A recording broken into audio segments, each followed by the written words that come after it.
Olá pessoal, tudo bem com vocês? Espero que estejam todos bem.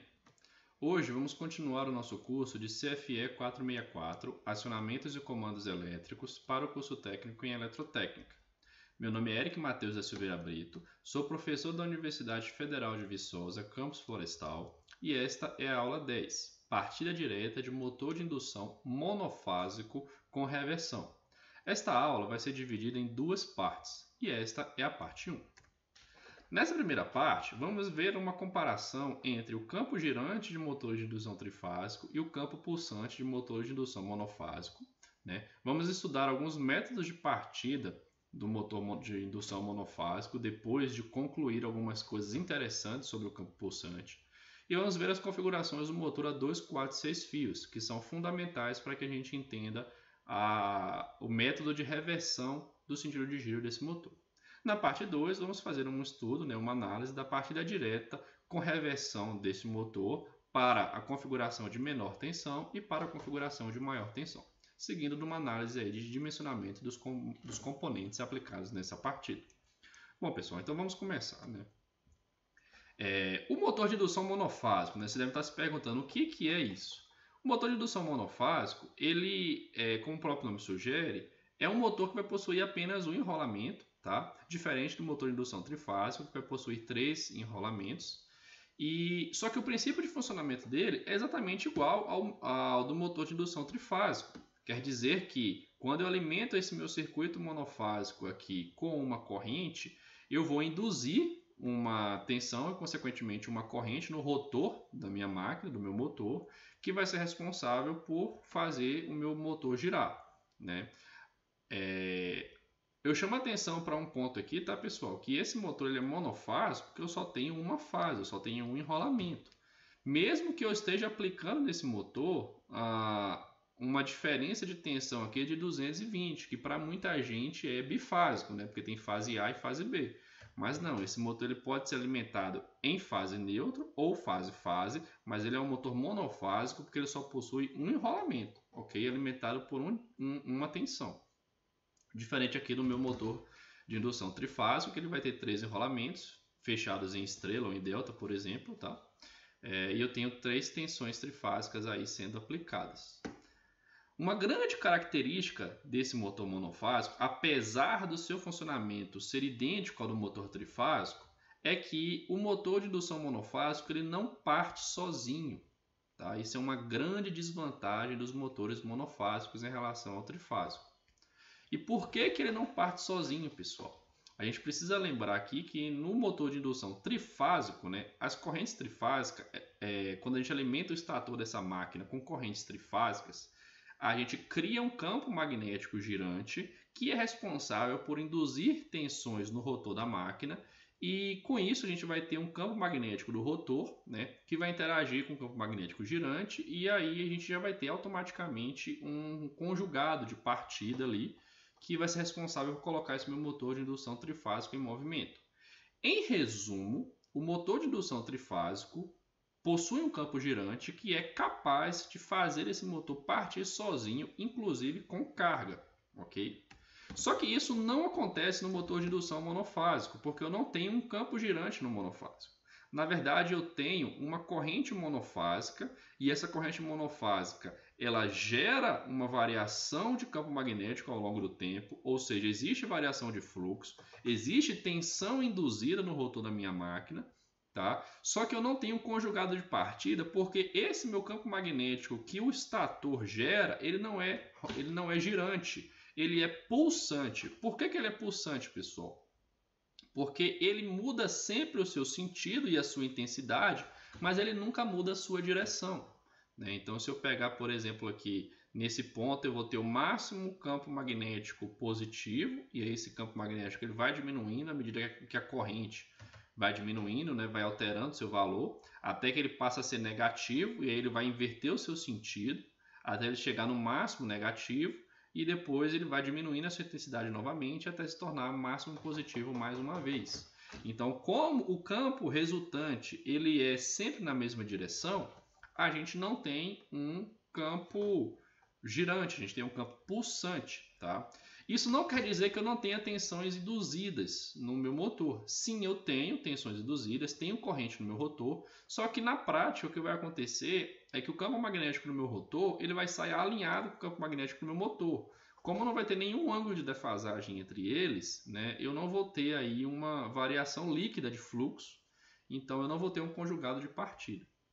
Isso pode ser explicado também através de uma teoria chamada teoria do campo girante, que fala teoria do duplo campo girante, que fala que esse meu campo do rotor, esse meu campo que eu tenho no meu rotor, que ele é pulsante, tá? Ele pode ser decomposto em dois campos girantes de mesmo sentido e de mesma intensidade, mas com sentidos opostos. Então, por exemplo, aqui eu posso pegar esse campo, né, esse vetor, e decompor ele em dois campos girantes que giram com a mesma velocidade, que possuem o mesmo sentido, a mesma intensidade, mas sentidos contrários, de forma que a resultante sempre esteja na mesma direção, alterando seu sentido.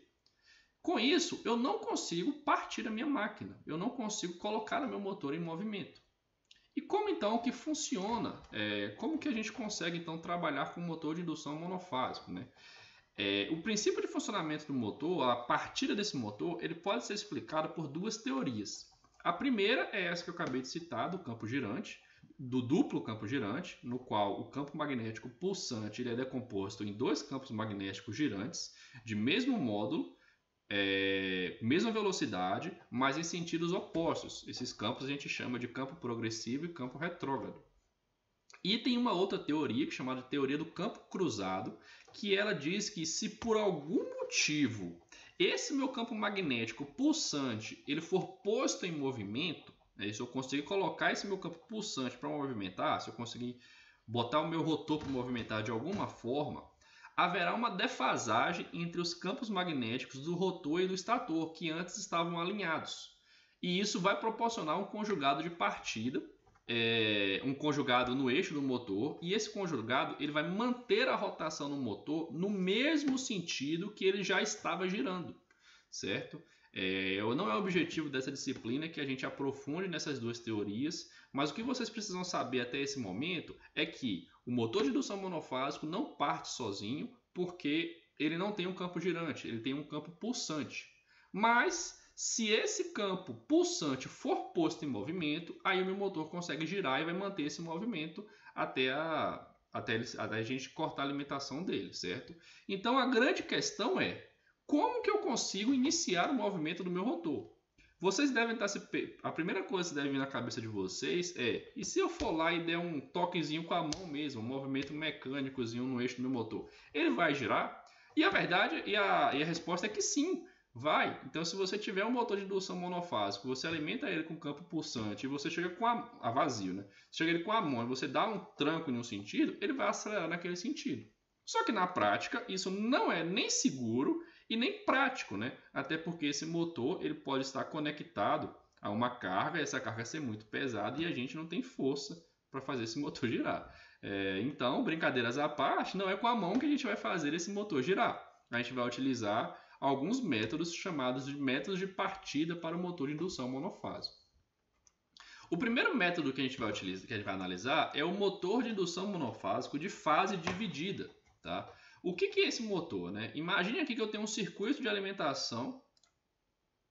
Imagine que eu tenho um circuito de alimentação do meu enrolamento principal, que é o enrolamento do meu motor, né? E eu coloco em paralelo com esse enrolamento um enrolamento auxiliar. É como se eu transformasse esse meu motor monofásico em um meu motor bifásico, tá? E aí ele vai ter uma corrente IM aqui, né, do enrolamento principal, e ele vai ter uma corrente IA aqui do meu enrolamento auxiliar, tá?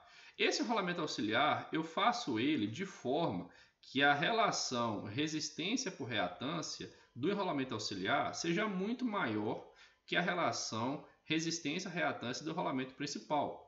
Isso aqui, se a gente conseguir fazer isso, vai haver uma defasagem de fase pequena, mas isso aí vai estar na ordem de 30 a 50 graus, tá? Mas vai haver uma defasagem entre o ângulo da corrente A e o ângulo da corrente M. E essa defasagem, ela é responsável por gerar um conjugado de partida. Na verdade, o meu conjugado de partida, ele é proporcional a este ângulo de defasagem entre essas correntes. Quanto maior este ângulo, maior o meu torque de partida, meu conjugado de partida. E a gente vai ver o impacto disso nos próximos métodos de partida. Então, o que acontece, pessoal? Quando eu coloco esse rolamento auxiliar, eu simulo um motor bifásico e aí esses enrolamentos eles vão estar geometricamente defasados de 90 graus no interior do meu estator, na construção do meu motor, né, no estator. E com isso a gente vai ter como se fosse um campo girante, né? A gente vai ter uma decomposição desses dois campos magnéticos e a gente vai ter um campo girante que vai ser responsável por colocar o meu motor em movimento. Bem interessante. Uma questão importante que a gente tem que analisar aqui é que para que a gente consiga essa relação RA-XA alta, eu preciso utilizar fios de cobre, por exemplo, né, com uma seção transversal pequena, né, fios mais finos e com poucas espiras. E esses fios, eles não vão suportar essa corrente em regime permanente no meu motor. A gente vai ter problema aí de aquecimento e etc. Então, eu só vou utilizar esse rolamento auxiliar durante a partida do meu motor, já que através, né, da teoria do campo cruzado, depois que esse motor é posto em movimento, o campo pulsante gerado no enrolamento principal é suficiente para manter a rotação do meu motor. Então, eu vou utilizar aqui uma chave centrífuga para desconectar esse enrolamento auxiliar do circuito quando o meu motor atinge de 75% a 80% da velocidade nominal, né? Então, quando ele atinge essa velocidade, essa chave centrífuga desconecta esse rolamento e aí eu só vou ter mesmo o enrolamento principal na minha máquina. Muito legal.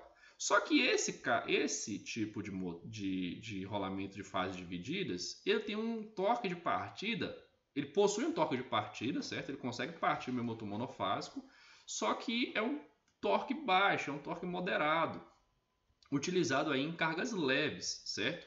Se eu precisasse partir o meu motor com uma carga mais pesada, de forma que eu precisasse de um conjugado de partida mais elevado, esse cara não serviria.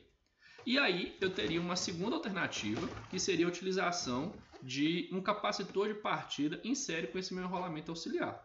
Esse capacitor de partida, o valor da capacitância dele é dimensionado para que essa corrente IA ela possua um ângulo de aproximadamente 90 graus aqui, 90 graus em relação à minha corrente IM. Na verdade, esse ângulo aqui ele vai ser de aproximadamente 80 a 85 graus, tá? E aí, como a gente viu no slide anterior, né? Quanto maior esse ângulo de defasagem entre essas correntes, maior o conjugado de partida do meu motor. Então, como consequência, esse meu motor com capacitor de partida, ele tem um conjugado, um torque de partida mais elevado. Bem interessante. O problema é que eu preciso de uma capacitância por vezes elevada e eu vou conseguir esse valor através de um capacitor eletrolítico, né? E a gente sabe que o capacitor eletrolítico tem polaridade e aqui a gente está aplicando uma tensão alternada. Então a gente vai ter problemas também em manter esse capacitor permanentemente no circuito. Então aqui a gente vai precisar novamente da chave centrífuga para desconectar esse capacitor e esse rolamento auxiliar quando o meu motor atinge de 75% a 80% da sua rotação. Aqui a gente consegue ver uma foto do meu motor e aqui, ó, esse compartimento aqui que não tem no motor monofásico de fases divididas é onde está alojado o capacitor de partida. Então isso aqui até facilita a manutenção. Isso aqui é parafusado, né? A gente tira essa tampa, tem um capacitor lá, tem uns terminais de acesso do capacitor e a gente promove aqui a troca do capacitor quando necessário, né? Aqui tem uma foto do capacitor de partida, então é um capacitor eletrolítico de partida, tá? Tem aqui a tensão de aplicação dele, a capacitância dele aqui, ó, de 324, 389 microfarads, certo? Então, é um capacitor aqui para ser utilizado em tensões de 110 a 120 alternado, ok? Bem legal. Esse motor com capacitor de partida, ele oferece grandes vantagens na partida do motor. Só que em regime permanente, esse capacitor é desconectado e aí eu tenho aqui somente o meu enrolamento principal. E aí pensou-se, né? Pensou-se em uma outra alternativa que seria, se eu conseguisse utilizar um capacitor que pudesse ficar permanentemente, conectado ao meu motor, né? Então O que isso me traria como vantagem? Esse meu motor, então, em regime permanente, né, na velocidade próxima da nominal, eu vou ter sempre 2 enrolamentos. Então ele deixa de ser um motor monofásico e passa a funcionar como se fosse um motor bifásico. Então esse campo pulsante ele se torna um campo girante. E esse motor ele é muito parecido, o seu funcionamento é muito parecido com o motor de indução trifásico. Então ele tem um melhor desempenho. Esse enrolamento auxiliar com capacitor permanente, ele melhora o desempenho do meu motor. Ele vai suavizar o conjugado da carga, ele vai diminuir a questão do ruído que esse motor provoca devido ao campo pulsante. Eu vou ter características de conjugado na velocidade nominal maiores, então eu tenho um desempenho melhor desse motor. Bem legal, então eu tenho esse capacitor permanente. Só que essa capacitância, ela, como eu utilizo aqui capacitor de filme, né, polipropileno, capacitor de papel e óleo, por exemplo, eu não consigo capacitâncias tão elevadas. Então, como desvantagem, essa capacitância ela vai ser um pouco menor que o capacitor de partida, e aí eu vou ter um ângulo de defasagem entre a corrente A e a corrente M menor, aí na ordem aí de 70 a 80 graus. Então esse motor com capacitor permanente, ele vai ter um torque de partida inferior ao motor com capacitor de partida, tá? Então ele tem vantagens em regime permanente, mas ele tem como desvantagem aí um menor conjugado de partida em relação ao capacitor de partida. E aí se a gente pudesse juntar esses dois motores, né? Eu esqueci de falar aqui, pessoal, que como esse meu motor ele não tem uma chave centrífuga, ele não precisa ser desconectado. Isso também é uma vantagem que reflete na eficiência, né? Eu não tenho perdas aqui na minha chave centrífuga, eu não tenho problemas de manutenção, eu consigo fazer motores menores, motores que a construção dele é mais simples, então isso também é uma vantagem de eu não ter a chave centrífuga. Mas então se eu pudesse juntar a vantagem do capacitor de partida em me fornecer um alto torque de partida e o capacitor permanente em me oferecer um melhor desempenho em condições nominais, né? Isso existe e é chamado de motor de 2 capacitores. Ele vai combinar as vantagens dos 2 capacitores. Então eu tenho aqui uma chave centrífuga que desconecta o meu capacitor de partida quando ele atinge uma velocidade próxima da velocidade nominal, cerca de 70 a 80%. E eu tenho um capacitor permanente aí que vai melhorar o desempenho do meu motor em condições nominais. A gente consegue ver aqui em fotos que isso pode ser apresentado como uma caixa, né? Dentro dessa caixa aqui nós temos os 2 capacitores, ou nós podemos ter compartimentos aí separados para os 2 capacitores de partida e o capacitor permanente, tá? Por fim, né, o que seria essa chave centrífuga que a gente tanto fala? Como que ela é utilizada e como que ela desconecta o enrolamento auxiliar de fases divididas ou o capacitor de partida quando o motor atinge aí por volta de 75% da velocidade nominal?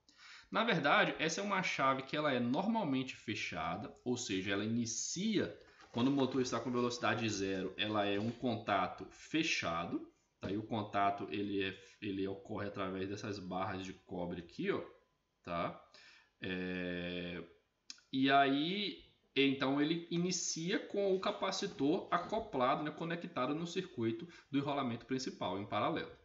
Aqui a gente consegue ver alguns pesos mecânicos, tá vendo? Alguns pesos, e aí o rotor da máquina ele passa aqui dentro. Então essa chave centrífuga é uma chave que gira juntamente com o rotor do motor de indução. E esse nome centrífugo ele se dá porque à medida que o motor ganha velocidade, esses pesos eles sofrem a ação de uma força centrífuga que vai empurrá-los para fora. Quando ele empurra eles para fora, tem uma mola aqui, tá vendo? E essa mola é tensionada e esse cara que ele estava assim, por exemplo, né? Ele estava assim, e quando ele está curvo assim, né? Quando ele vai sendo tensionado, ele estica. E aí no que ele estica, ele perde esses contatos aqui, ó. Então, ele perde esses contatos e a chave centrífuga abre.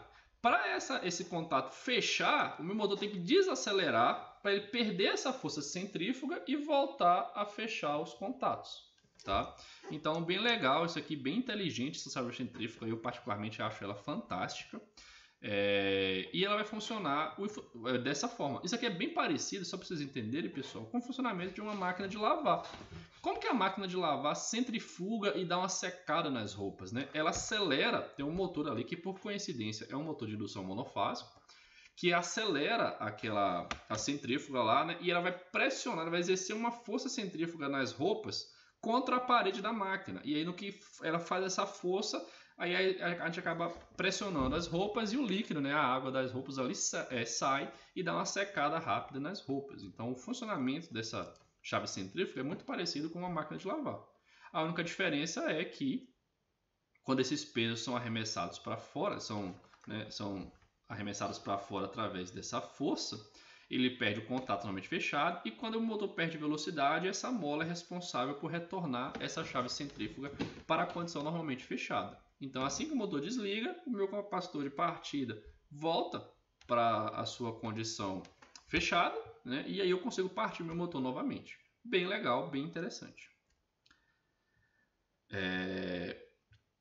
Por fim, a gente tem aqui, pessoal, algumas configurações físicas que a gente pode encontrar no nosso motor monofásico. A gente pode encontrar ele a 2 fios, 4 fios ou 6 fios. O que seria isso, né? Vamos pensar nos 6 fios para a gente entender quais são esses fios, esses terminais, né?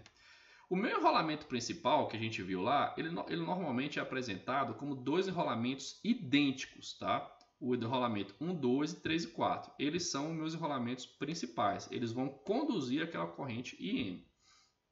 E eu tenho um enrolamento auxiliar, que é esse que a gente discutiu até então, né? Que tem um capacitor de partida, ou seria só de fase dividida, enfim. Então aqui eu tenho os terminais 1, 2, 3, 4, 5 e 6, que algumas vezes, dependendo do fabricante, vai aparecer como 5 e 8, para não confundir com os terminais 1, 2, 3, 4, 5 e 6 do motor de indução trifásico.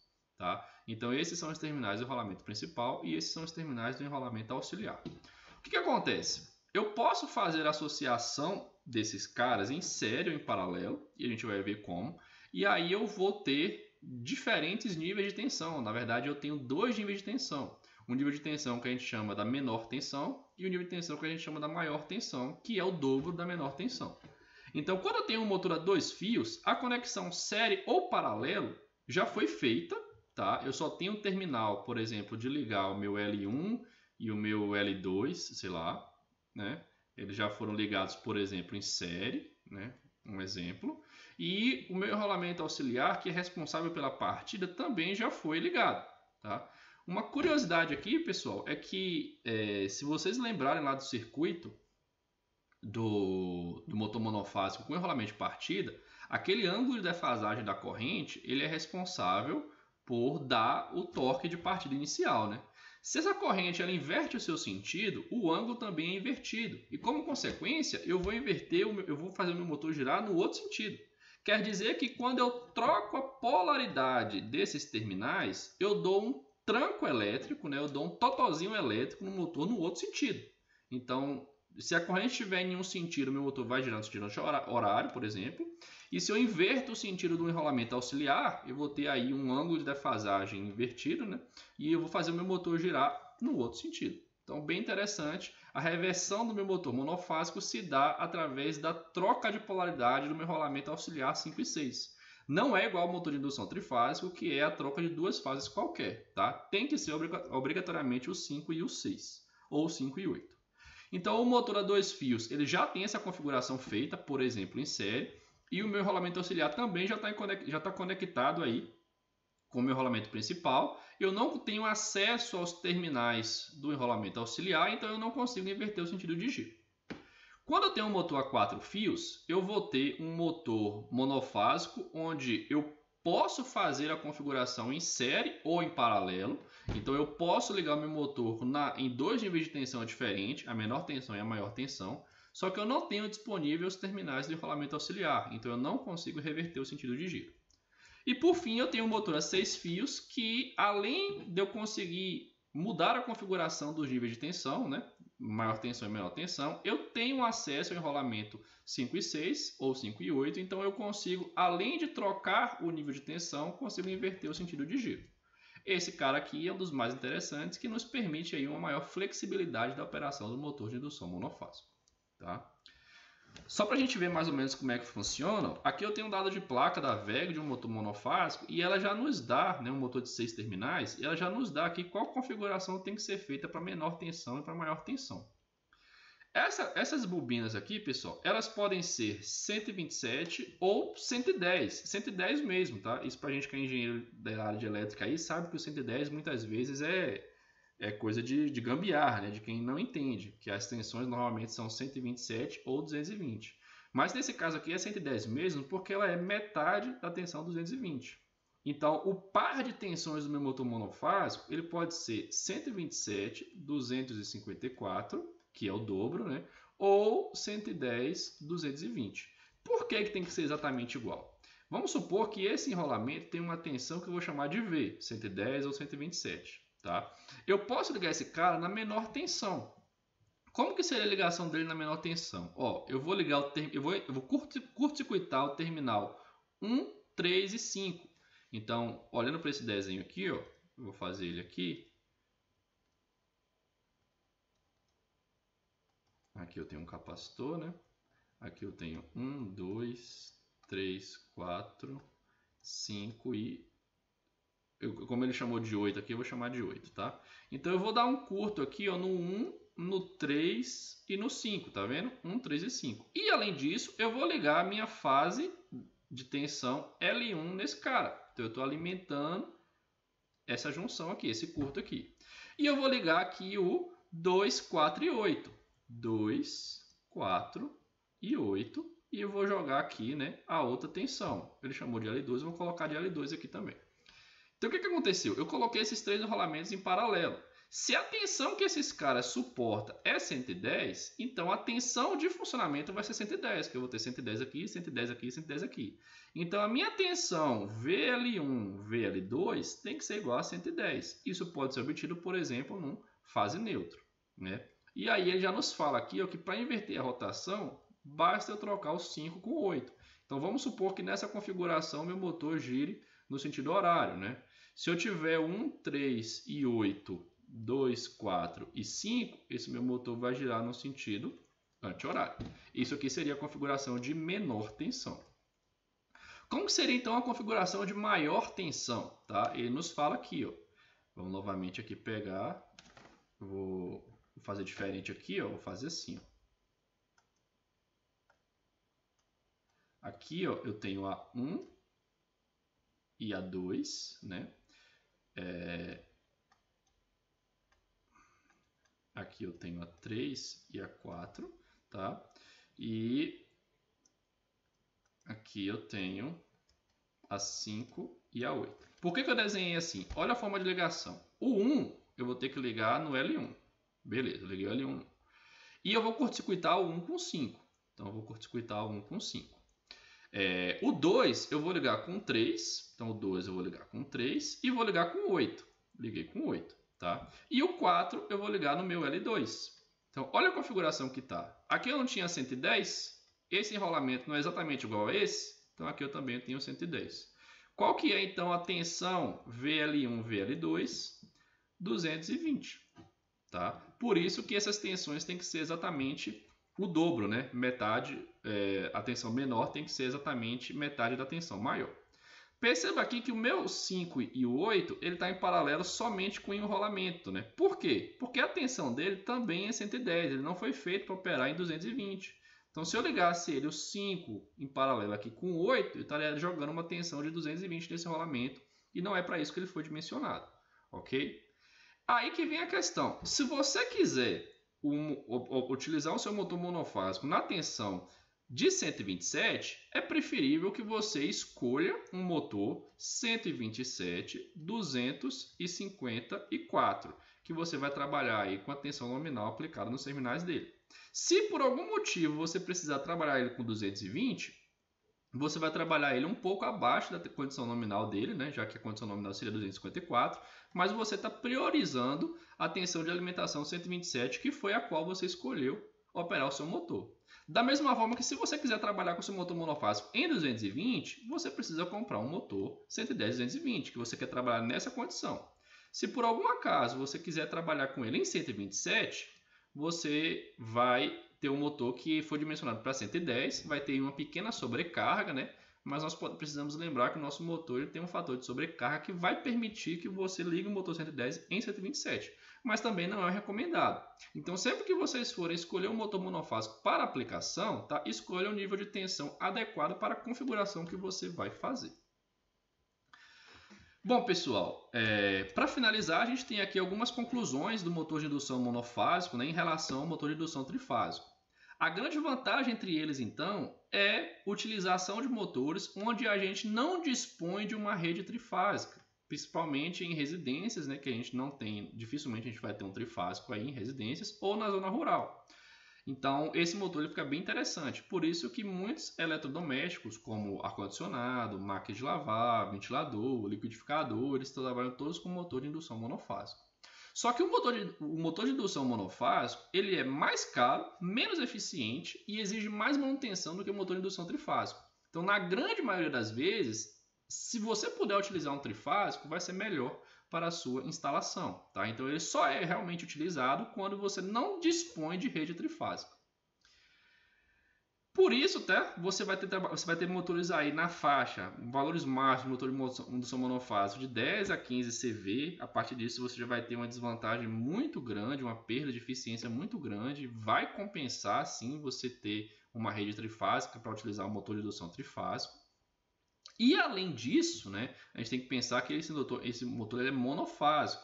Então você pode estar sobrecarregando uma das fases, né, uma ou duas fases do seu sistema, que a gente sabe que o nosso sistema de distribuição ele é trifásico. A gente pode causar aí um desequilíbrio da rede trifásica se a gente colocar muitos motores monofásicos ligados em fase. Vai ter um desbalanço de rede aí que também não é interessante. Por isso aí tem uma limitação nessa faixa de potência. Por fim, né, algumas aplicações que a gente vê do motor monofásico, ar-condicionado, máquina de lavar, bombas, compressores, sistema de refrigeração, máquinas agrícolas, né, já que na zona rural em muitos casos não tem sistema trifásico. Então seriam algumas aplicações do sistema monofásico. Beleza, pessoal? Bom, com isso a gente chegou no final da nossa primeira parte desta aula, tá? E eu vejo vocês na segunda parte, onde nós estudaremos os métodos de partida, né, os diagramas de partida direta de motor monofásico com reversão. Até lá!